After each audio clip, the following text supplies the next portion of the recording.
ओम नमः सिद्धेभ्यः। ओम नमः सिद्धेभ्यः। ओम नमः सिद्धेभ्यः। मंगलम भगवान वीरो मंगलम गौतम मुनि मंगलम कुंद कुंदाद्यो जैन धर्मोस्तु मंगलम सर्वमंगल मांगल्यम सर्वकल्याणकारकं प्रधानं सर्वधर्माणां जैनं जयतु शासनं जैनं जयतु शासनं वन्दितु सर्वसिद्धि ध्रुवमचलमनोभवङ्गतिं पत्ये मोक्षामि समये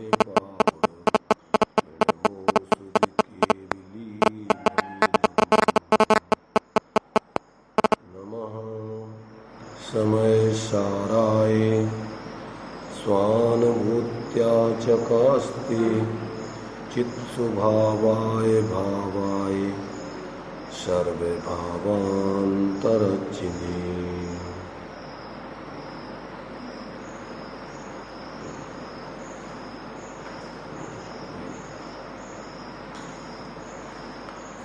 समय सार जी ग्रंथ अपना आज से मूल गाथाएं प्रारंभ होती हैं। अभी अमृत चंद्राचार्य देव जो इस ग्रंथ के टीकाकार हैं, संस्कृत टीकाकार, उनके माध्यम से उन्होंने जो मंगल के रूप में 3 श्लोक लिख करके देव, शास्त्र और स्वयं गुरु के रूप में एक दृष्टिकोण से इसका मंगलाचरण करते हुए और वो जो देव गुरु आदि जिस शुद्धात्मा के अवलंबन से देव बनते हैं, गुरु बनते हैं, और इस समय सार में भी जिस शुद्धात्मा के स्वरूप को बताना है, इस सब इस मंगलाचरण में जो है आचार्य अमृत चंद देव ने स्पष्ट करते हुए और इस ग्रंथ को लिखने की या इसकी टीका करने की प्रतिज्ञा की है। और प्रतिज्ञा के साथ साथ इस ग्रंथ को लिखने का उन्होंने जो प्रयोजन बतलाया है कि हमारी परिणति अभी क्या है, थोड़ी मलिन हो रही है। आचार्य देव है, दर्शन मोह, चारित्र मोह का बहुत कुछ तो भाव कर दिया है। अब अस्थिरता जन, संजलन कसाय जन, उनकी परिणति में अस्थिरता चल रही है। तो उस अस्थिरता का भी नाश करने की भावना है। इसी लक्ष्य से इस ग्रंथ की टीका करने का उन्होंने आयोजन किया है, अपनी भावना इसमें व्यक्त की है। तो अब आचार्य कुंद देव ने इस ग्रंथ को जो प्रारंभ किया है, तो उसमें आचार्य कुंद देव का मंगल पूर्वक जो है इस ग्रंथ को लिखने की जो प्रतिज्ञा है, इस प्रथम गाथा में उन्होंने स्पष्ट की है। तो सभी लोग भी इसको बोल सकते हैं, हम बुलवाते हैं, आप लोग भी उसको बोलते चलें। प्राकृत भाषा में ही उसका अपन हिंदी में अर्थ वगैरह, टीका वगैरह उसको स्पष्टीकरण उसमें चलेगा, तो उसके भाव को भी अपन समझेंगे। तो पहली गाथा बोलते हैं आप लोग भी, हम बोलेंगे, आप लोग उसको दोहराएंगे। वंदितु सर्वसिद्धि ध्रुवमचलमनोभवङ्गतिं पत्ये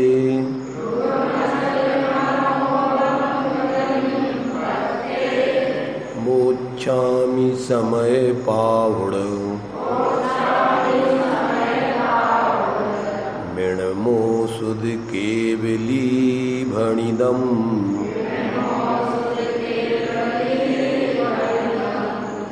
ध्रुवे अचल यरु अनुपम गति पाए हुए सब से देखो मैं बंद सुत केवली कथे कहूँ समय प्रावृत को आहू। देखिए क्या कह रहे हैं आचार्य देव इसमें। ध्रुव अचल और अनुपम गति पाए हुए सब सिद्ध को, जितने भी आज तक सिद्ध भगवान हुए हैं, इस संसार के चतुर्गति के दुखों से छूटकर उस पंचम गति को प्राप्त किया है। तो पंचम गति कैसी है? ध्रुव है, अचल है और अनुपम है। अभी इसका आगे खुलासापन पढ़ेंगे। और कैसी है वो? माने उस पंचम गति का ये स्वरूप बतलाया, और जिस पंचम गति को सभी जीवों को प्राप्त करना उनका प्राप्तव्य है, वो गंतव्य है, उस स्थिति को प्राप्त होने पर ही जीवों का चतुर्गति संसार का परिवर्ण रुक करके चतुर्गति के दुखों से छूटकर आत्मिक शाश्वत सुख की प्राप्ति होती है। तो अभी खुलासा उसमें करेंगे टीका में भी। तो मैं आगे कहते हैं, मैं बंद सुत केवली कथित। अब मैं जो ये ग्रंथ लिख रहा हूँ, ये श्रुत केवलियों के द्वारा कहा हुआ है। ऐसे उस समय प्रावत ग्रंथ का मैं यहाँ पर क्या है वाचन लेखन करूँगा, कथन कहूँ, इसको कहूँगा। इस प्रकार से इस ग्रंथ को लिखने की प्रतिज्ञा, और ये कोई हम मन से नहीं लिख रहे हैं, ये आचार्यों की परंपरा से भगवान तीर्थंकर से आए हुए उस उपदेश को ही हम क्रम से आगे उसी के माध्यम से स्पष्टीकरण करेंगे। तो इस प्रकार से सिद्ध भगवान को, सभी सिद्धों को स्मरण करके और परंपरा से आए हुए जो आगम हैं, उस आगम के माध्यम से उन सुत केवलियों की भी वंदना करके उनका बहुमान करते हुए, और अब हम इस समय प्रावृत नाम के ग्रंथ को कहेंगे, ऐसी प्रतिज्ञा इसमें उन्होंने की है। तो उसमें गाथार्थ में देखिए सामान्य रूप से ये लिखा है, ध्रुव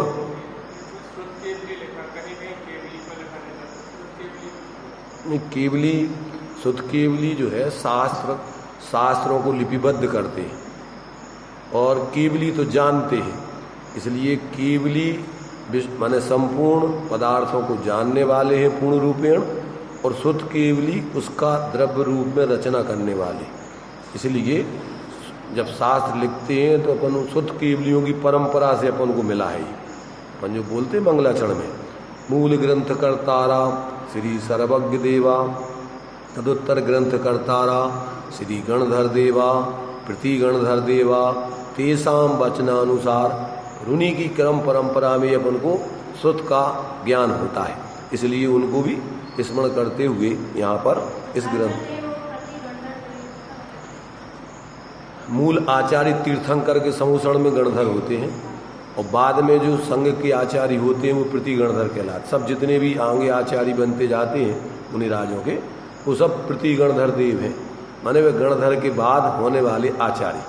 तो मूल आचार्य जो भगवान के समूषण में होते हैं वे गणधर कहलाते हैं, और बाद में फिर जो भी संघ के आचार्य माने मुनिराजों के संघ में होते हैं, वो सब उसके बाद उत्तर आचार्य को प्रति आचार्य या गणधर कहो।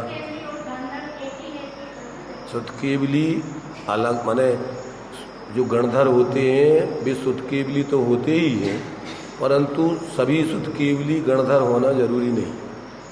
माने गणधर मतलब मूल जो समूषण में रहने वाले गणधर तो निश्चित होते हैं, पर सुत केवली बहुत होते हैं, और बाद में भी रहते हैं। वो तो भगवान तीर्थंकर के चले जाने के बाद भी सुत की परंपरा रहने पर वर्तमान में जैसे बाद में 5 सुत केवली रहे, पर घटते घटते उनका कितने अंग के धारी रहे, फिर क्रम क्रम से एक अंग के धारी, और उसमें भी अंशों के धारी, तो वो सुत का फिर लोप होता जाता है, उपसम ज्ञान कम होता जाता है। तो वो फिर सभी माने जो गणधर है मूल तीर्थंकरों के समूषण में होते हैं, वे तो सुत केवली तो होते ही हैं, परंतु बाद में जो और भी सुत केवली होते हैं वे बहुत होते हैं। हाँ, द्वादशांग के सब पाठी होते हैं, वो सब सुत केवली कहलाते हैं। उपाध्याय भी जो है द्वादशांग के पाठी होते हैं, वे भी सुत केवली है। उनको पद है उस उपाध्याय का, तो वो पद नहीं है, वे सामान्य सुत केवली है। और ये उपाध्याय के रूप में इनके लिए संघ को पठन पाठन आदि कराने की जो है एक प्रकार से व्यवस्था दी गई है। तो ये इस प्रकार से ये शास्त्रों में अपने लिए किस किस क्रम से ये परंपरा चली आई है शास्त्रों की, वो अपन को पूरा क्रम लिया जाता है। और बाकी जो वर्तमान में जैसे मान लीजिए जो भी शास्त्र पढ़ते हैं तो उसी के अनुसार माने यहाँ अपनी परंपरा भगवान से आती है, माने बाद की महत्ता नहीं है, पूर्व से महत्ता है कि पूर्व में जो भगवान ने जाना है और परंपरा से आचार्यों ने, गणधर ने, आचार्यों ने, मुनिराजों ने और फिर क्रम से ज्ञानियों ने जो उसको उसी आधार पर लिपिबद्ध आदि किया है, उपदेश दिया है, वो ही वास्तव में सत्य है। और जो अपनी मन की कल्पना से, जो आगम से मेल नहीं खाता है, आचार्यों की वाणी से मेल नहीं खाता है, उसको अपन जिनवाणी नहीं मानते। तो इस प्रकार से यहाँ ये इस ग्रंथ को किस प्रकार से जो है आचार्य देव ने लिखने का जो अपना अभिप्राय है उसको प्रकट करके अब आगे क्रम से इस ग्रंथ का जो है क्या क्या उसमें लिखा जाएगा वो सब बताएंगे। इसमें जो यहाँ जो इस मंगलाचरण में दिया है कि जो अचल हैं, अध्रुव हैं, अचल हैं, अनुपम हैं, इन तीन विशेषणों से युक्त जो गति को प्राप्त हुए हैं, ऐसे सर्व सिद्धों को नमस्कार करके अहो ऐसे श्रुत केवलियों के द्वारा कहे हुए यह जो समय सार नामक ग्रंथ है, प्रावृत है, उसको मैं कहूँगा, ऐसी जो है इस गाथा में प्रतिज्ञा की।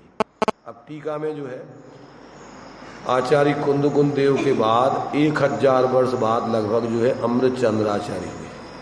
तो ये टीका कब लिखी गई?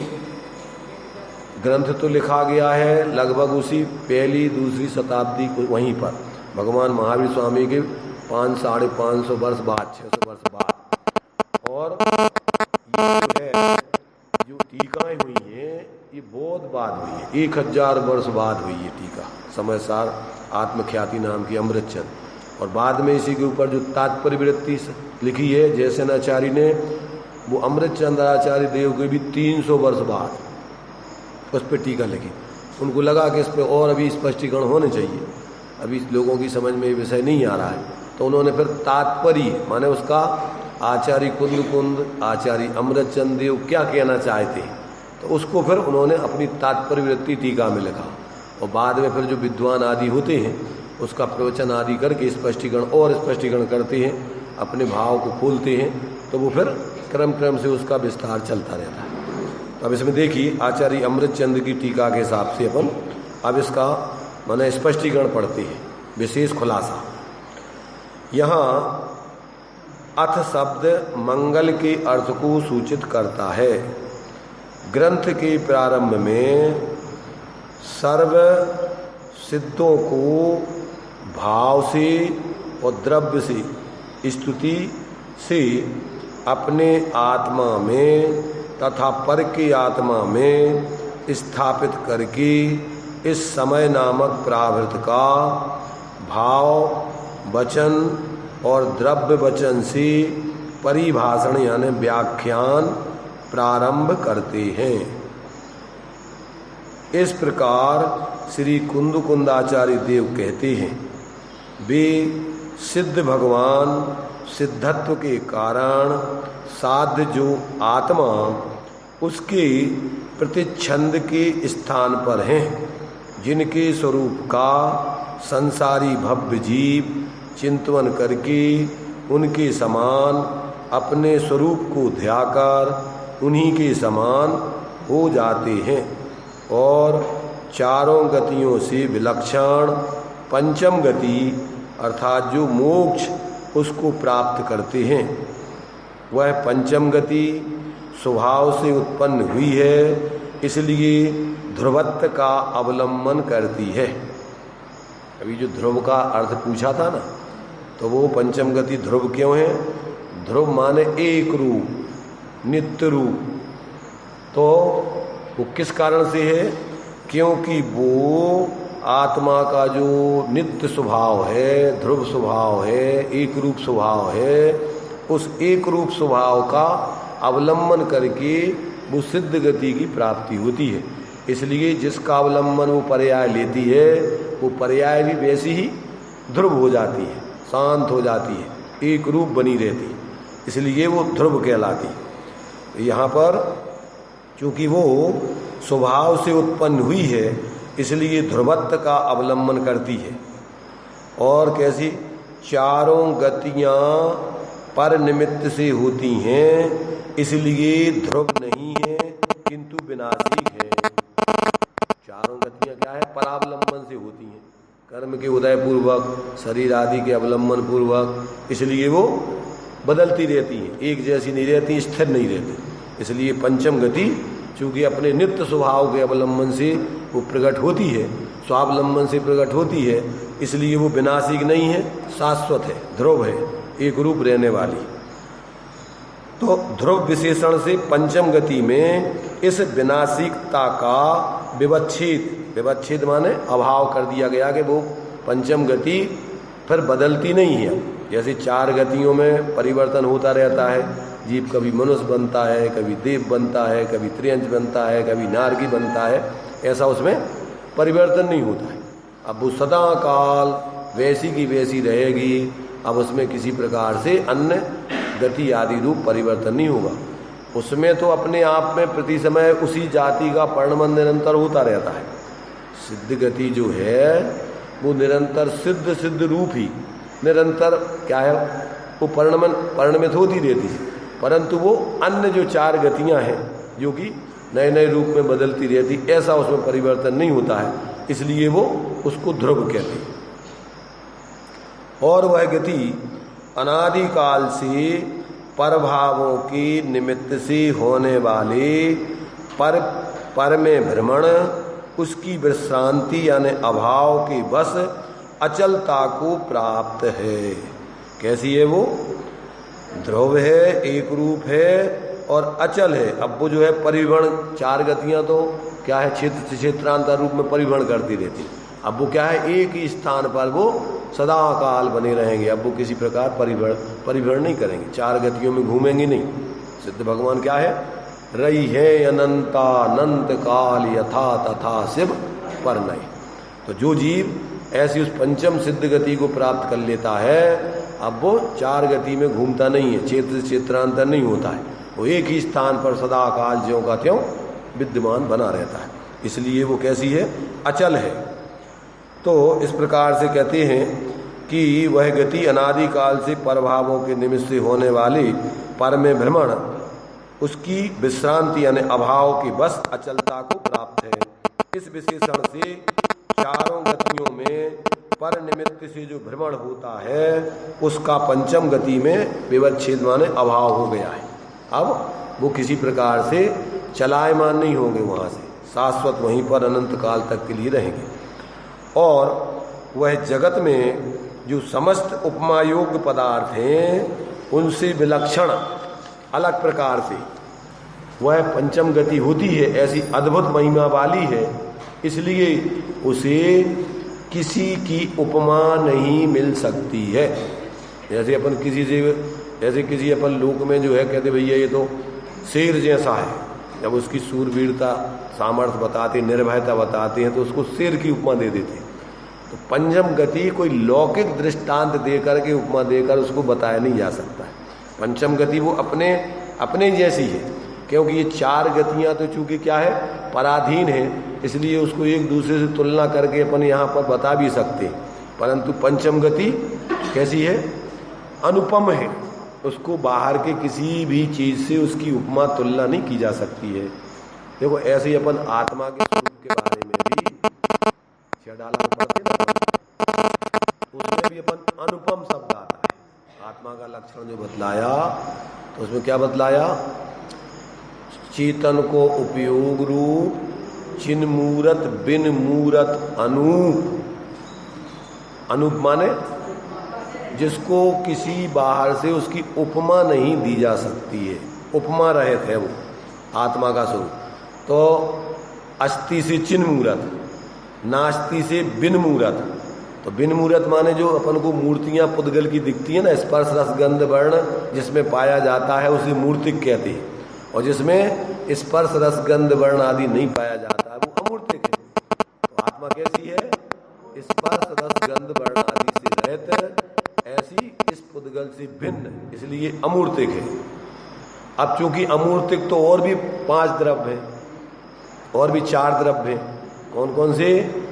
धर्म द्रव्य भी है, अधर्म द्रव्य भी है, आकाश द्रव्य भी है, काल द्रव्य भी है। तो अब उससे और विशेषता बताना पड़ेगी, तो इसलिए उसको चिन्ह मूर्त, बिन मूर्त के साथ क्या है वो? उसका लक्षण मूल में चैतन्य स्वरूप है वो। अन्य 4 द्रव्य स्पर्श रस गंध वर्ण से रहित तो हैं, बिन मूर्त तो हैं, परंतु वो चिन्ह मूर्त नहीं है, इसलिए फिर उसका मूल लक्षण दिया चिन्ह मूर्त। और अब चूंकि क्या है, उसके लिए अपन चिन्ह मूर्त ऐसा शब्दों में अपन ने बोल दिया, तो चैतन्य गुण तो क्या है? दर्शन ज्ञान है। ज्ञान दर्शन चैतन्य स्वरूप है, और बाकी अस्तित्व वस्तुत्व आदि तो अन्य द्रव्यों में भी होते हैं, वे गुण भी उसमें हैं, ऐसे अनंत गुण सामान्य, अनंत गुण विशेष। तो अब चूंकि और उसमें इतने गुणों विशेषताएं हैं, तो वो अकेले चैतन्य गुण से कहने में नहीं आती, इसलिए वो पूरे गुणों को अपन उस वस्तु को पूरा कह भी नहीं सकते, इसलिए उसका फिर क्या दिया? अनुपम, कि भैया वो अब उसके लिए अपन और कुछ शब्दों में कह नहीं सकते, ऐसी है वो आत्मा के मूल स्वरूप। ऐसी सिद्ध गति भी अनुपम है, और आत्मा का मूल स्वरूप भी अपना अनुपम है, वो शब्दों में वास्तव में कहा नहीं जा सकता है, किसी से बाहर से उसकी तुलना भी नहीं की जा सकती है। तो इस प्रकार से वो सिद्ध गति, उसे किसी की उपमा नहीं मिल सकती है।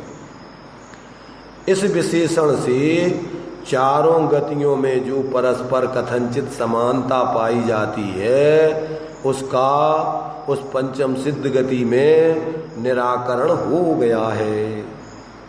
क्या हो गया? उससे अनुपम कह देने से 4 गतियां तो एक दूसरे से अपन कथनचित तुलना कर सकते हैं, परंतु वो इस 4 गतियों से कोई अलग प्रकार की गति है पंचम गति, इसलिए वो अनुपम संज्ञा से वेद है, कहने में आती है। और उस गति का नाम अपवर्ग है। क्या बोलते हैं उसको? अपवर्ग भी बोलते हैं। अपवर्ग क्यों बोलते हैं? उसका खुलासा, धर्म, अर्थ और काम ये त्रिवर्ग कहलाते हैं। क्या कहलाते हैं? ये त्रिवर्ग कहलाते हैं। मोक्ष गति इस वर्ग में नहीं है, इसलिए उसे अपवर्ग, इस वर्ग से रहित कहा है। ऐसी पंचम गति को सिद्ध भगवान प्राप्त हुए हैं।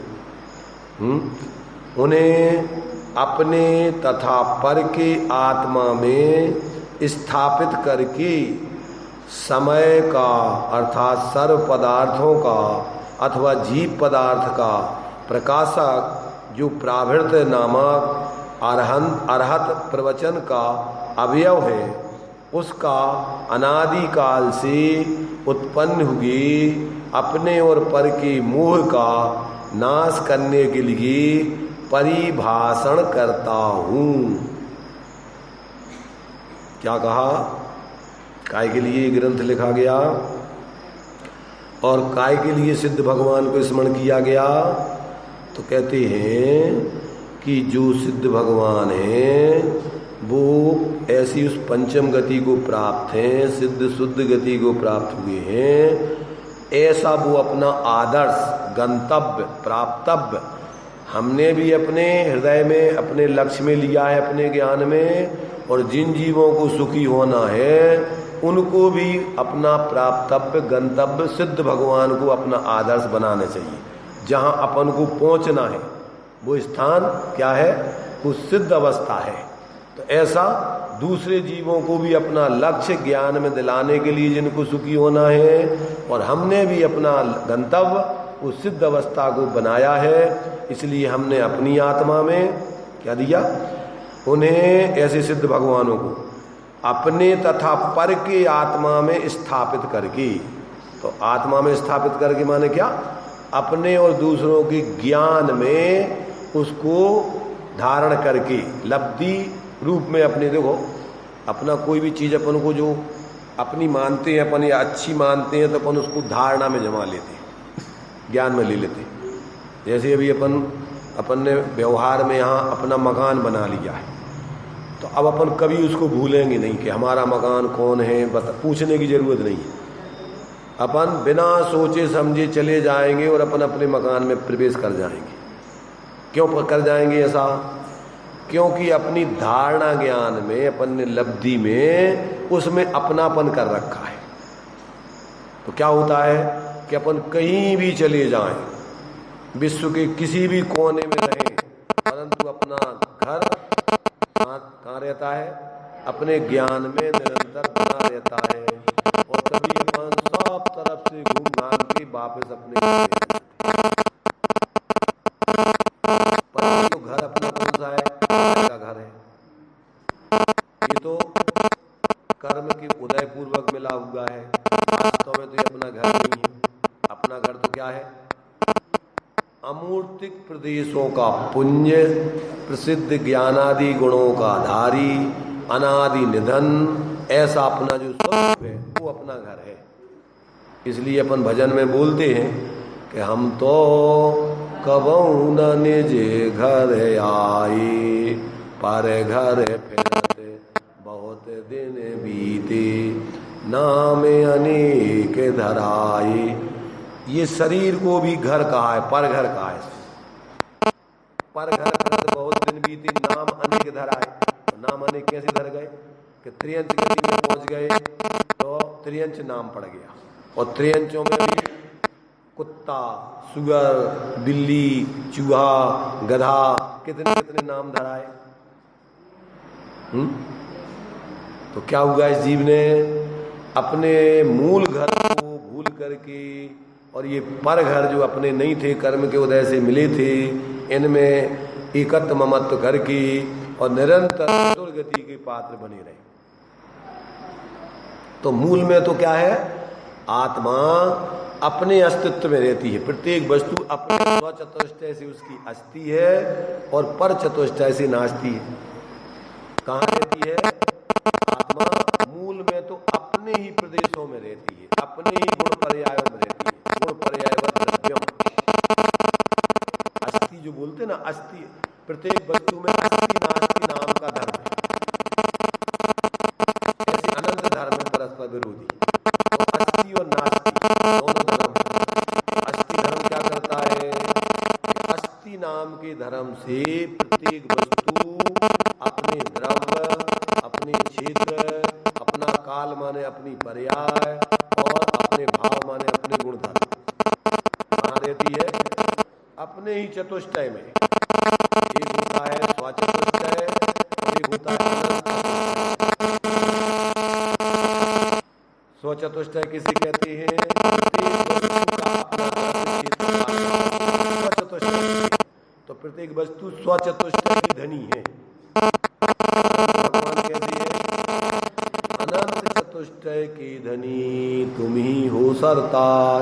तो क्या अंतर है अनंत चतुष्टय और स्वचतुष्टय में? अनंत चतुष्टय और स्वचतुष्टय। स्वचतुष्टय तो प्रत्येक वस्तु में रहता है, और अनंत चतुष्टय, अनंत चतुष्टय तो अनंत भगवान और सिद्ध भगवान में प्रकट होता है। वो आत्मा के ज्ञान, दर्शन, शोक, वीर की शुद्ध दशा है। अनंत चतुष्टय के नाम क्या है?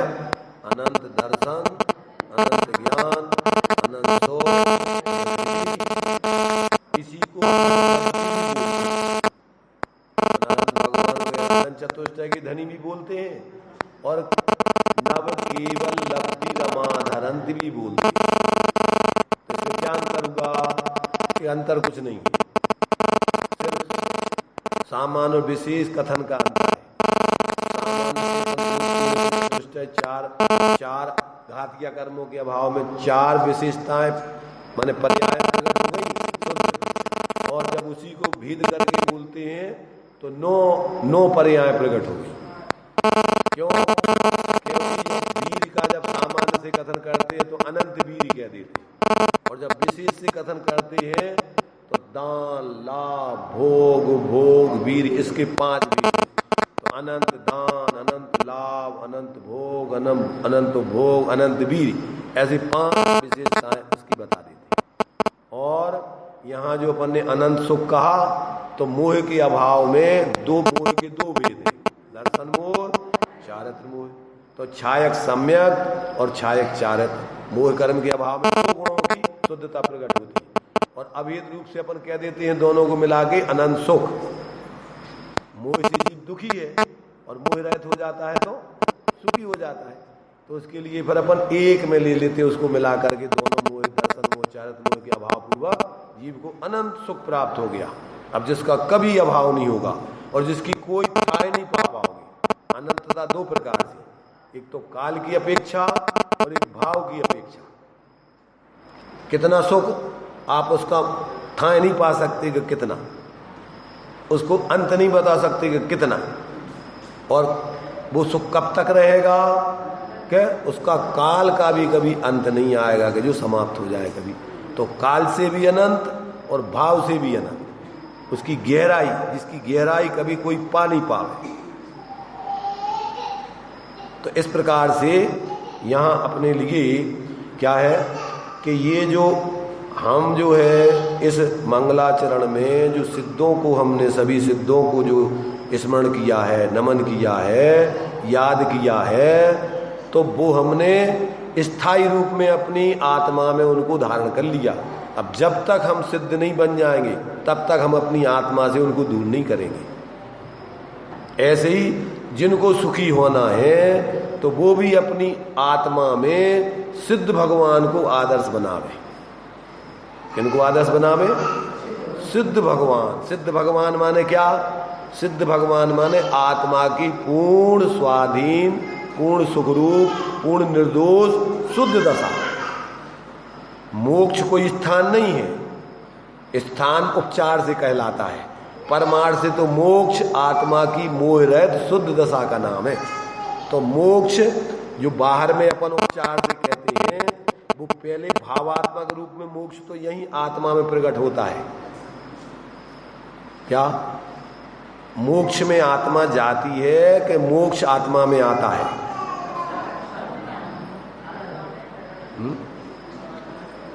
मोक्ष आत्मा में आता है कि आत्मा मोक्ष में जाती है?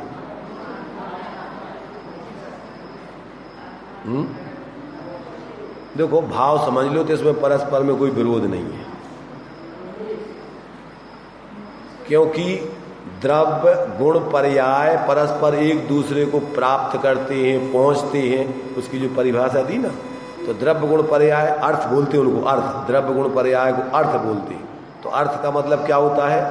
जैसे द्रव्य रूपी अर्थ को बोलेंगे तो वो गुण पर्यायों को पहुंचता है अथवा उन्हें प्राप्त करता है, उसका नाम द्रव्य है। और पर्याय किसे कहते हैं? जो अपने गुणों को पहुंचती है अथवा गुणों को प्राप्त करती है, वो पर्याय कहलाती है। और गुण किसे कहते हैं? जो द्रव्य को प्राप्त करते हैं अथवा द्रव्य को पहुंचते हैं, वो गुण कहलाते हैं। द्रव्य की विशेषताएं भी गुण कहलाते हैं।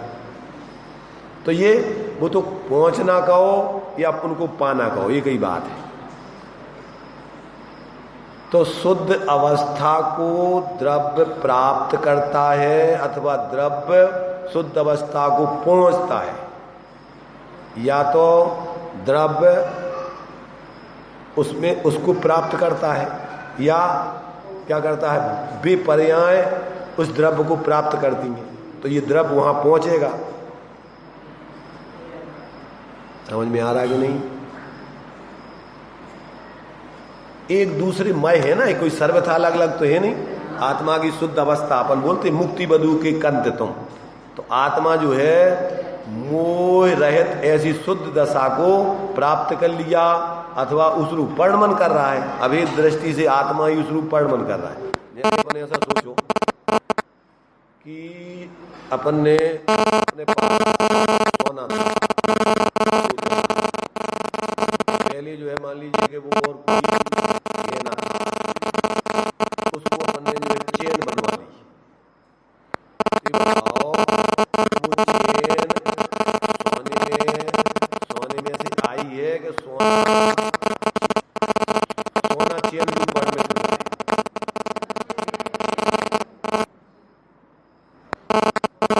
सोने को अपने में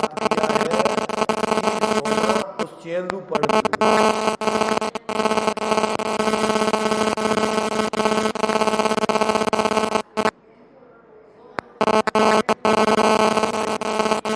दोनों चीजें अलग अलग तो है नहीं, सोना और चैन कोई ऐसे तो है नहीं कि चैन अलग रख दो और सोना अलग रख दो, ऐसा हो सकता है? तो भेद करके कथन करते हैं। तो सोना द्रव्य वो स्थिर रहता है, शाश्वत है, और उसकी पर्याय बदलती रहती है, परंतु वो भी तादात्म्य रूप रहती है, उसमय होती है। पर्याय द्रव्यमय होती है, द्रव्य से कोई अलग नहीं होती, क्षणिक तादात्म्य संबंध है उसका, इसलिए उस समय वो द्रव्यमय है। तो अपन देखते हैं जब, तो कभी तो अपन उसमें उसी सोने चैन में सोना देखते हैं। सोना कहाँ देखोगे आप? अवस्था को छोड़ करके वो द्रव्य कहीं मिलेगा आपको कहीं और? बिना अवस्था के द्रव्य हो सकता है? और बिना द्रव्य की अवस्थाएं हो सकती हैं।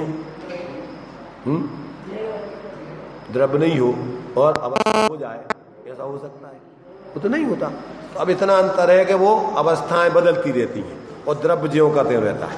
तो अपन ने चैन मिटा करके भैया अपन को दूसरी चीज अंगूठी बनवा लो, तो वो कहाँ चली गई? जैसे पानी की तरंग उसी पानी में चली जाती, बाहर नहीं जाती कुछ। वो अवस्था क्या होती है? अवस्थान्तर रूप में वो उसी में परिणमित हो जाती है। तो द्रव्य की जैसे पानी की अवस्थाएं पानी में, ऐसी द्रव्य की अवस्थाएं द्रव्य में ही चली जाती, अशुद्धता निकल जाती है। जैसे पानी में तरंग है, तो वो तरंग तो दूर हो जाएगी, परंतु जिसमें वो तरंग पानी में उठ रही, वो पानी में मिल जाएगी। ऐसे ही जीव की जो विकारी दशा है, जैसे मान लीजिए उंगली है, तो ये उंगली अभी टेढ़ी है, अब इस उंगली को अपन ने सीधा किया, तो वो टेढ़ापन कहाँ चला गया? वो टेढ़ापन मिट करके सीधेपन रूप परिणमित होकर के वो उंगली रूप ही रहा। समझ रहे ना? द्रव्य की एक भी अवस्था द्रव्य से बाहर नहीं होती है, इसलिए अपन द्रव्य को त्रिकालवर्ती पर्यायों का पिंड भी कहते हैं, अनंत गुणों का पिंड भी कहते हैं, अनंत धर्मी भी कहते हैं। अनंत गुणों का गुणी बोलते हैं, अनंत धर्मों का धर्मी बोलते हैं, और अनंत पर्यायों का पर्याय बोलते हैं। तो वस्तु कोई उसमें से कुछ घटता बढ़ता नहीं है, बस इतना है कि जैसे अशुद्धता, अपनी अशुद्धता क्या है आत्मा की? अपन पर की तरफ झुक रहे कि ये शरीर में हो, शरीर अपना बनता नहीं है, बस इतनी अशुद्धता है क्षणिक। कौन सी? उस शरीर को अपना मानना। अपन जो बोलते हैं ना पूजन में, जड़ पर झुक झुक जाता चेतन की मारदव की खंडित काया। क्या अर्थ? अरे झुकने का मतलब क्या हुआ? झुकने का मतलब उसमें चला नहीं गया और वो अपने में नहीं आ गई, अकेले लगा उस तरफ झुक गए अपन, अब झुक गए, अब सीधे हो जाओ। झुक गए तो अब उसमें झुकना बंद कर दो, धर्म हो गया। धर्म में करना क्या है अपन को? जो अपन अभी पर में मूर्छित हो रहे, झुक रहे बार बार, ये मेरा ये मेरा। अब भैया कोई किसी का नहीं है। अपन 12 भावना पढ़ते ना, क्या पढ़ते हैं? मेरी 12 भावना में एकत्व भावना पढ़ो। आप अकेला अवतरे मरे अकेला हो, यों कबहु इस जीव को साथी सगा न कोई। जहां देह अपनी नहीं तहां न अपना कोई। घर संपत्ति पर है परिजन लोग। तो क्या करना अपन को? ज्ञान में, श्रद्धान में अकेली मान्यता बदलना है, जानना, सम्यक करना है। कुछ वस्तुओं में से लेना देना नहीं है, अपने में भी कुछ जाएगा नहीं, सिर्फ मान्यता बदल जाएगी। ज्ञान में से भ्रम निकल जाएगा। कैसा निकल जाएगा भ्रम? भ्रम कैसे निकल जाएगा? जैसे मान लीजिए नींद में अपन क्या है कि अपन थे तो पैसे वाले, और नींद में अपन भिखारी बन गए। क्या बन गए? भिखारी बन गए, और दीनहीन होकर के भीख मांगते फिर रहे। तो ये बताओ, क्या उसमें अपन को भिखारी बने की तकलीफ भोग रहे कि पैसे वाले बने का अपन सुख भोग रहे? बताओ, स्वप्न में भिखारी बन जाते हैं तो उसमें दुखी होते हैं कि सुखी होते हैं? दुखी हो रहे हैं। और अपन तो अपने पास मकान पैसे जाना है तो क्या करना है? अरे उसकी नींद से उठा दो उसको, मूल नींद से उठ रहे, आंखें खोल के देखो, अरे अपन गरीब भिखारी तो है नहीं, अपन तो पैसे वाले, तो क्या हो जाएगा? उसकी जो भिखारीपन की दुखीपना है वो मिट जाएगा कि रह जाएगा? ऐसे ही अभी अपन जो दुखी है वो काय से है? अभी भ्रम से दुखी है, भ्रम रोग है अपन को। कौन सा रोग है? तो अपन चेतन स्वरूप, अमूर्त, अनादि अनंत, और अपन क्या मान रहे हैं? अपने को देह आदि रूप। अब अपन कहते भैया, अरे भैया अब हम मर जाएंगे, अब हम मर जाएंगे, अब हम बूढ़े हो गए, अब हम बीमार हो गए। और अगर तुम कह रहे अपन तो चेतन स्वरूप है, अपने में शरीर की बीमारी प्रवेश कर ही नहीं सकती, तब कितनी देर लगेगी तुम्हें सुखी होने में?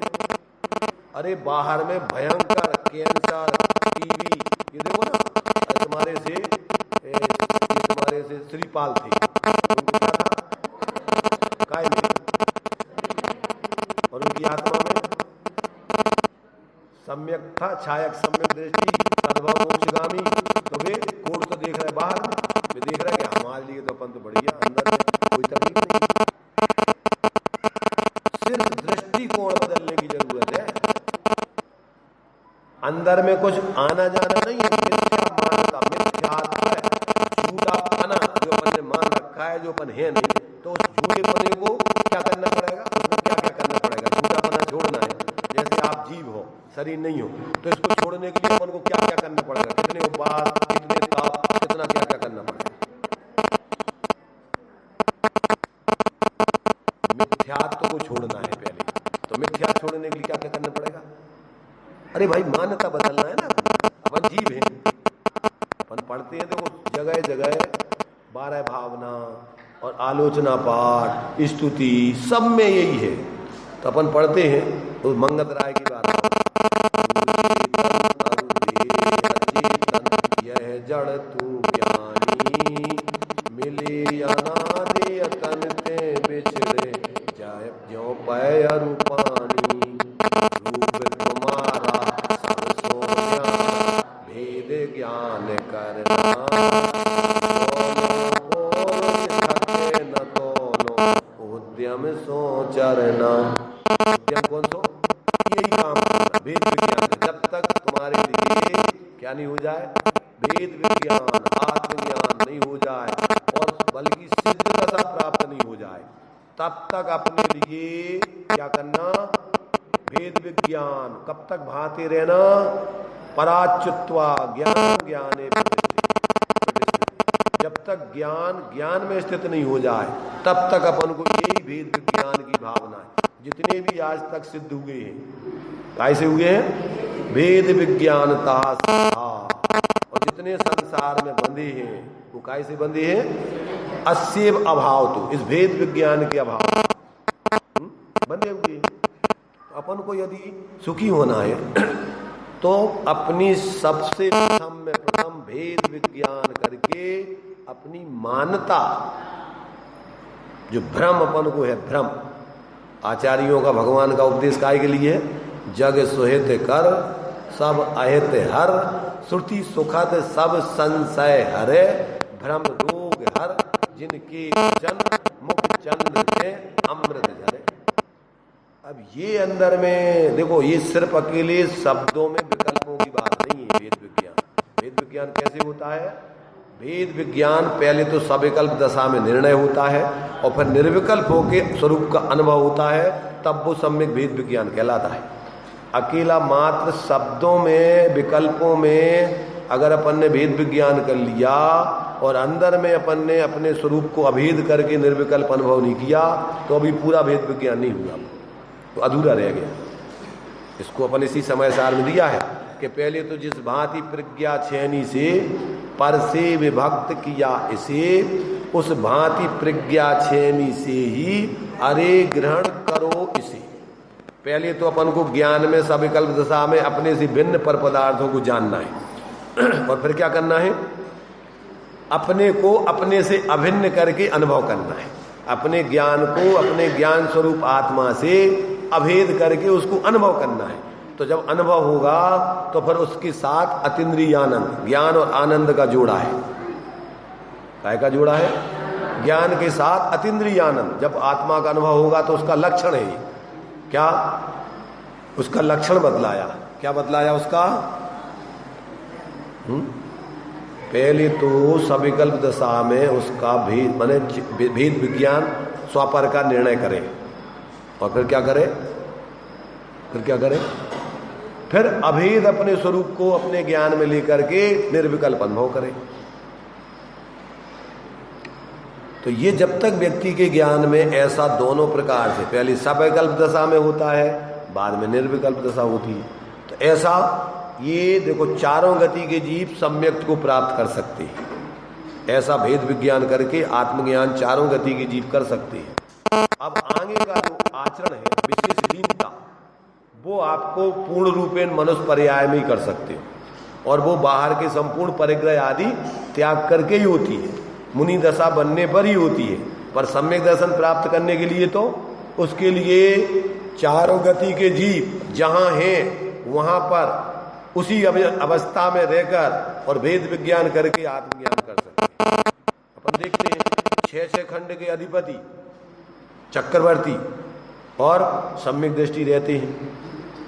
भरत चक्रवर्ती थे वर्तमान के, 3 तीर्थंकर हुए अपने, शांतिनाथ, कुंथनाथ, अरयनाथ। वो घर गृहस्थी में थे कि नहीं? पहले सम्यक दृष्टि थे कि मिथ्या दृष्टि? सम्यक दृष्टि थी। तो भेद विज्ञान पूर्वक अब मूर्छित नहीं होते वो, जो अपन को बोलते हैं ना शेडाला कि वो घर में तो रहते हैं। कैसे? गे ही पे ग्रह में न रचे ज्यों जलते भिन्न कमल। भेद विज्ञान करके जीते हैं, उसमें मूर्छित नहीं होते, इसलिए उनको तत्संबंधी आश्रय बंध नहीं होता। कौन सा? अनंतानबंधी और मिथ्यात्व जनित 41 प्रकृतियों का आश्रय बंध उनको नहीं होता। बाकी अभी अप्रतिख्यान आदि अपरति संबंधी कसायों का आश्रय बंध तो होता रहता है, पर उसमें व्यक्ति दुर्गति का पात्र नहीं होता है। इस जाति के भाव नहीं होते हैं कि में वो तीव्र मूर्छित होकर के और नरक त्रियंच आदि गति में चला जाए, स्त्री आदि पर्याय में चला जाए, नपुंसक आदि पर्याय में चला जाए, भवनत्रक आदि हीन देवों में पैदा हो जाए। ऐसे उसके भाव नहीं होते अविरत दशा में रहते हुए। तो इस प्रकार से यहाँ पर आचार्य देव कहते हैं कि अपना आदर्श हमने सिद्ध गति को बनाया है, पंचम गति को अपने ज्ञान में स्थापित कर लिया है, और जिनको संसार के दुखों से छूटना है उनको भी ऐसे सिद्ध भगवान को अपने ज्ञान में स्थापित कर लेना चाहिए। क्या कहा यहाँ पर देखिए कि उन्हें अपने तथा पर के आत्मा में स्थापित करके समय का अर्थात सब पदार्थों का अथवा जीव पदार्थ का प्रकाशक जो प्राभृत नामक अरहंत प्रवचन का अवयव है, उसका अनादिकाल से कहाँ पहुँच गए? उसका अनादिकाल से उत्पन्न हुए अपने और पर के मोह का नाश करने के लिए परिभाषण करता हूँ। क्या करता हूँ? आचार्य देव कह रहे हैं कि हमने अपनी आत्मा में अरहंत भगवान को, सिद्ध भगवान को स्थापित कर लिया। क्यों? कि हमें वो दशा प्राप्त करना है, और अन्य जीवों को भी जब हम उपदेश दे रहे हैं तो उनके लिए भी हमने क्या है, माने जो कुंद आचार्य देव कह रहे हैं उनकी आत्मा में भी वो सिद्ध भगवान का स्वरूप ज्ञान में आ जाने चाहिए। उनकी आत्मा में उनको हमने स्थापित करने के लिए इस सिद्ध भगवान को स्मरण किया है। तो और फिर इसके बाद क्या करेंगे?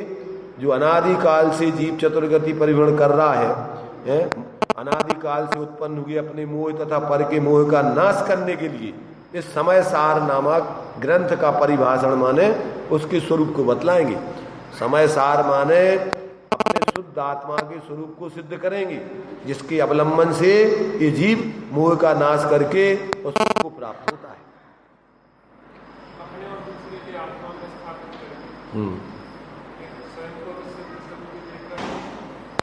श्रुतक ज्ञान में क्या होता है? श्रुतक ज्ञान स्वार्थ और परार्थ दो प्रकार से उसका परिणमन होता है, किंतु मति ज्ञान, अवधि ज्ञान, मनापर्य ज्ञान, केवल ज्ञान सिर्फ स्वार्थ ही होता है। उसमें स्वयं जान सकते हो, दूसरों को समझा नहीं सकते हो। किसमें? चार ज्ञान वाले जीव स्वयं ही जो भी वस्तु स्वरूप है अपने ज्ञान में जान सकते हैं, पर दूसरों को समझाने का कार्य इन चार ज्ञानों में नहीं होता है। किसमें होता है? सुतक ज्ञान स्वार्थ भी है और परार्थ भी, खुद भी जानता है और दूसरों को समझा भी सकता है। तो ये सुतक ज्ञान की आचार्य कह रहे कि हमने तो अपने ज्ञान में सिद्धों को स्थापित कर ही लिया और दूसरों को भी हम अब समझा करके उनको भी अब क्या है, सिद्ध भगवान ही सबके आदर्श हैं जिनको सुखी होना है, तो उनकी आत्मा में भी हम सिद्ध भगवान को स्थापित अपनी तरफ से करते हैं, उनका स्वरूप बताकर। और अब चूंकि अनादिकाल से जीव मोह की चतुर्गति में घूम रहा है, तो ये समय प्रावृत नाम का ग्रंथ काय के लिए लिख रहे हैं? अपने और सबके मोह को नाश करने के लिए। इसके लिए हम समय प्रावृत नाम के ग्रंथ का परिभाषण करूंगा, उसके स्वरूप को बताऊंगा, स्पष्टीकरण अनेक तरीके से करूंगा। ऐसा आचार्य देव ने यहाँ पर अपने अंदर ऐसा संकल्प किया है, ऐसा परिभाषण करता हूं। वह अरहत प्रवचन का अवयव कैसा है? ये पूरा द्वादशांग जनवाणी नहीं है, ये एक हिस्सा है, ये द्वादशांग जनवाणी का एक अंश है। अवयव माने एक उसका हिस्सा, पर ये इससे क्या कह रही है? द्वादशांग जनवाणी का अवयव है, ये कोई मनगणंत चीज नहीं है। इसमें ये समझना, भगवान ने जो वस्तु बताया है उसी में से हम ये समय सार नाम के प्रावृत को कहेंगे। इसलिए क्या है कि ये समय प्रावृत यानी सब पदार्थों का अथवा जीव का प्रकाशक जो समय प्रावृत नाम अरहंत प्रवचन का अवयव है, उसका अनादिकाल से उत्पन्न हुए अपने और पर के मोह का नाश करने के लिए परिभाषण करता हूं। वह अरहत प्रवचन का अवयव अनादि निधन परमागम शब्द ब्रह्म से प्रकाशित होने से सर्व पदार्थों के समूह को साक्षात करने वाले केवली भगवान सर्वज्ञ देव द्वारा प्रणीत होने से और केवलियों के निकटवर्ती साक्षात सुनने वाले तथा स्वयं अनुभव करने वाले सुत केवली गणधर देवों के द्वारा कथित होने से प्रमाणता को प्राप्त है। मनोकल्पित नहीं है, झूठ नहीं है। ऐसा है अरहत प्रवचन का अवयव। कैसा है? अरहत प्रवचन का अवयव तो भगवान अरहंत ने जो उपदेश दिया था उसी उपदेश का हिस्सा है। और अनादि निधन परमागम जो अनादि काल से क्या है और अनंत काल तक ये शब्द ब्रह्म क्या है बना रहता है, इसका कभी नाश नहीं होता है। तो ऐसा अनादि निधन जो परमागम रूप शब्द ब्रह्म है, ऐसे उस शब्द ब्रह्म से प्रकाशित होने से सर्व पदार्थों के समूह को साक्षात करने वाले केवली भगवान सर्वज्ञ देव द्वारा प्रणीत ये परमागम कहां से आया? मूल ग्रंथ कर्तारा श्री सर्वज्ञ देवा, ग्रंथ कर्ता गणधर देवा, साक्षात केवलियों के सानिध्य जिन्होंने उपदेश सुना है उनके द्वारा कथित होने से केवलियों के निकटवर्ती साक्षात सुनने वाले तथा स्वयं अनुभव करने वाले। ऐसे नहीं कि वे सुन ही रहे अकेला, अपने जीवन में उस शुद्धात्म तत्व का अनुभव भी कर रहे, ऐसा अनुभव करने वाले शुद्ध केवली गणधर देवों के द्वारा कथित होने से प्रमाणता को प्राप्त है। प्रमाणता माने सत्यता को प्राप्त है, इसमें किसी प्रकार कोई झूठी बातें अन्यथा बातें नहीं लिखी जाएगी, प्रमाणता को प्राप्त है। तो इस प्रकार से यह अन्य वादियों के आगम की भांति छदमस्त अल्पज्ञानी अज्ञानियों की कल्पना मात्र नहीं है कि जिससे अप्रमाण हो गए। देखो भाई, बहुत महत्वपूर्ण ये अपन को चर्चा चल रही है। इस चर्चा को अपन को वास्तव में इसके ये भगवान जनेन्द्र की वाणी के समान अपन को व्यवहार में और कोई महत्वपूर्ण नहीं है। जिनेन्द्र भगवान के वचन ही धन है जिनमें बड़े उपकारी। इसके समान करने वाला लोक में कोई दूसरा नहीं। उपकार माने अपना हित, उपकार अपने स्वरूप के नजदीक कराने में कारण। जैसे मंत्री होता ना, ऐसे ही अपने स्वरूप के नजदीक करने में कारण उपकार। ऐसा इस जिनवाणी के उपदेश को छोड़ के तुम्हारे लिए अपने स्वरूप के नजदीक कराने में समर्थ नहीं है। अपने से दूर करने में तो निमित्त है सब, मोह बढ़ाने वाले तो हैं। एक माता जो तुम्हें बाहर से जन्म देती है वो तुम्हें क्या करती है? मोह पैदा कराती है। और ये जिनवाणी माता क्या करती है? ये मोह को नाश कराने का कारण होती है। और जो समझदार माताएं होती ना, वे भी अपने बच्चों को आचार्य कुंद कुंद की माता जैसे संबोधन करती हैं। हे बेटा, तू ये शरीर नहीं है, तू क्या है? शुद्धोसी बुद्धोसी निरंजनोसी, तू शुद्ध है, बुद्ध है, चेतन स्वरूप है तू, और कुछ नहीं है। और संसार के बंधनों से परिवर्तित रहने का तेरा स्वभाव है। इस संसार के बंधनों में मत फंसना। तो वो जन्म से ऐसी लोरियां सुनाती थी। तब भाई कुंद कुंद आचार्य छोटी सी उम्र में मुनि बन करके स्वरूप साधना करने लगे थे। कुछ कुछ मुनिराज तो ऐसे होते आगर्भ दिगंबर। आगर्भ दिगंबर जानते हो ना? गर्भ से जैसे कपड़े रहित पैदा हुए थे, उनने जीवन में कपड़े पहने ही नहीं, ऐसे के वैसे नग्न साधु दीक्षा लेकर के साधु बन गए। तो अभी अपन को इस सारी बातें देखो क्रम क्रम से समझना है। तो समय का अर्थ सब द्रव्यों का स्वरूप भी होता है, और समय का अर्थ आत्मा भी होती है। और उसमें सार, सब द्रव्यों में आत्मा सार है, और आत्मा में शुद्ध आत्मा सार है। सार शब्द के दो अर्थ हो गए। कौन कौन से? अगर द्रव्यों की अपेक्षा अपन समय नाम द्रव्यों का लेंगे तो उनमें सार क्या है? फिर आत्मा, क्योंकि वो सब अजीब हैं, जीव ही वास्तव में सारभूत है। और फिर जब अपन आत्मा लेंगे उसका अर्थ, समय का अर्थ, तो फिर उसमें शुद्ध आत्मा, आत्मा का जो मूल स्वरूप है वो उसको दिखाने का प्रयत्न आचार्य देव ने यहाँ किया है। तो अब इसको अपन क्रम क्रम से समझेंगे, पढ़ेंगे और अपने जीवन को मिलाएंगे कि हमारे जीवन में वास्तव में अपना जीवन तो ऐसा होना चाहिए, और अपन किस मान्यता से, किस प्रकार के भावों से जी रहे हैं। अभी अपन स्वाध्याय का मतलब ही होता है क्या? अपने अध्ययन करना, अपने परिणामों का अध्ययन करना, अपने स्वरूप आदि का अध्ययन करना, उसका नाम स्वाध्याय। शास्त्र तो निमित्त है, पर उससे पढ़ना किसको है? अपने को, अपने भावों को, अपने जीवन को पढ़ना है। तो इस स्वाध्याय के माध्यम से अपन अपने जीवन को पढ़ेंगे। तो देखो इसमें अपने लिए माने मुख्य रूप से अपना आत्मित जिस स्वरूप के अवलंबन से होता है, उस स्वरूप का सब तरफ से क्या होगा?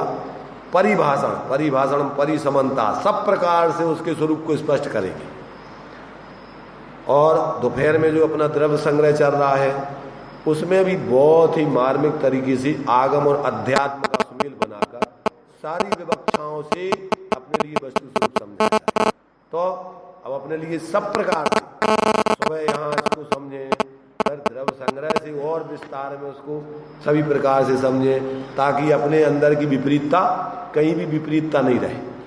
तो उसमें जो है अभी नयों की विवक्षाएं, कितने प्रकार के नए आदि होते हैं और उसका क्या प्रयोजन है, वो सब अपन दोपहर में उसकी चर्चा करेंगे, ताकि कि नयों का स्वरूप भी अपन को ज्ञान में, नए माने दृष्टिकोण, और जो नए जिस दृष्टिकोण से वस्तु स्वरूप बता रहा है वो 100% सही है। निश्चय नए सही है और व्यवहार नए झूठा है, ऐसा नहीं समझना। आज जो अपन ने पार्टी बना ली ना, तो निश्चय व्यवहार तो वस्तु नए सम्यक ज्ञान के अंश है। ये निश्चय व्यवहार श्रुतक ज्ञान में होते हैं। निश्चय व्यवहार काय में होते हैं? सम्यक ज्ञान, श्रुतक ज्ञान में होते हैं। ना केवल ज्ञान में नए होते हैं, ना मनप्रय ज्ञान में नए होते हैं, ना अवधि ज्ञान में, ना मति ज्ञान में। किसमें होते हैं? श्रुतक ज्ञान में नए होते हैं, सम्यक श्रुतक ज्ञान में। मिथ्या दृष्टि को नए नहीं होते। मिथ्या दृष्टि को तो नयों का आभास होता है, भ्रम होता है उसमें, वो विवक्षाएं सही नहीं समझता है। तो ये निश्चय व्यवहार, ये पार्टियां, ये नहीं है। ये क्या है? ये तो वस्तु स्वरूप को समझने के लिए दो दृष्टिकोण है। वस्तु को भेद से संयोग आदि की तरफ से समझाना समझना और वस्तु को अभेद असंयोगी स्वभाव से समझना, ये निश्चय और ये व्यवहार, तो दोनों से वस्तु स्वरूप समझाया है। और अपन ने अज्ञान दशा में क्या कर लिया, अपन ने पहले जो है पार्टियां व्यक्ति अपने अपने गोत्रों के आधार पर बनाते थे, सिंगई की पार्टी, चौधरी की पार्टी, और भी एक एक व्यक्ति के आधार पर, और अब काय के आधार पर बना ली, अब अपन ने धर्म के नाम पर पार्टियां खड़ी कर ली। क्योंकि जिसको लड़ना झगड़ना है, टोडामल जी साहब ने लिखा है कि कसाई जीवों को तो कसाई के काम चाहिए, तो वो क्या करता है कि धर्म के क्षेत्र में आकर के भी कसाई के काम ढूंढ लेता है लड़ने झगड़ने के। तो धर्म के नाम पर पार्टियां बना के आपस में लड़ते झगड़ते, तो इससे क्या होगा, इससे अकल्याण ही होगा। कसाय करने से किसी का कल्याण कभी नहीं हो सकता है। कसाय किसे कहते हैं, जो आत्मा को कसे, दुखी करे, दुख देवे, संसार रूपी खेत जोते, उसका नाम कसाय, कृषक। तो कसाई जीव कृषक संसार रूपी खेत को जोत करके बड़ा फसल पैदा करता रहता है संसार में। इसलिए यदि अपन को वास्तव में सच्चे अर्थों में धर्मात्मा बनता है, तो नयों से वस्तु स्वरूप समझकर और पक्षपात पक्षाधिक्रांत होकर किसी पक्ष में नहीं पड़ गई, निश्चय व्यवहार के पक्ष में पड़ गए, तो वो तो क्या हो गए, एकांगी दृष्टिकोण में क्या होगा, सांप्रदायिक व्यक्ति बन जाता है, पक्ष वाला व्यक्ति। तो अपन को पक्षाधिक्रांत रहकर और अपने धर्म की स्वरूप की आराधना करके सच्चे अर्थों में अपन धर्मात्मा बने, और फिर जीव मात्र के प्रति प्रेम रखते हुए, साधर्मियों से विशेष वात्सल्य रखते हुए, दुखी जनों के प्रति करुणा भाव रखकर उनका सहयोग करते हुए, और विपरीत बुद्धि वालों से मध्यस्थ रहते हुए अपनी आत्माराधना करें, उनसे उलझे नहीं। कसाई जीव है, तो अब उनसे उलझने से कोई फायदा नहीं, क्योंकि उनको तो लड़ना झगड़ना है, उनको धर्म या समझना तो है नहीं। इसलिए विवेकी व्यक्ति किसी प्रकार से कहीं संसार में उलझता नहीं, अटकता नहीं, वो तो अपनी आत्माराधना करके और क्रम से संसार का भाव करके जो सिद्ध दशा उसने अपना लक्ष्य बनाया है उसको क्रम से प्राप्त कर लेता है। तो इस प्रकार से ये अपनी पहली गाथा की आचार्य अमृत चंद की टीका के माध्यम से अपन ने विचार किया। आगे भावार्थ पंडित जयचंद जी छाबड़ा ने बहुत मार्मिक तरीके से लिखा है, इसको भी अपन बाद में देखेंगे, अभी अपना टाइम हो चुका है।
द्वादशांग